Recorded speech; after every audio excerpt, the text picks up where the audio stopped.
തൈ നടാം നമുക്കമ്മയ്ക്കു വേണ്ടി, ഒരു തൈ നടാം കൊച്ചുമക്കൾക്കു വേണ്ടി, ഒരു തൈ നടാം 100 കിളികൾക്കു വേണ്ടി, ഒരു തൈ നടാം നല്ല നാളേക്കു വേണ്ടി.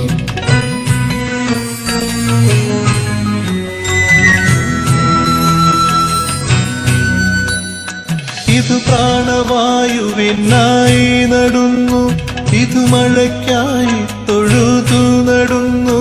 ഇത് പ്രാണവായുവിനായി നടുന്നു, ഇത് മഴയ്ക്കായി തൊഴുതു നടുന്നു.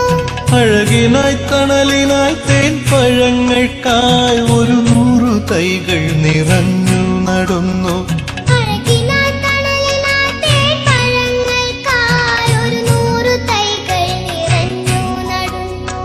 അഴകിനായി തണലിനായി തേൻ പഴങ്ങൾക്കായി 100 തൈകൾ നിറഞ്ഞു നടുന്നു. ഒരു തൈ നടാം.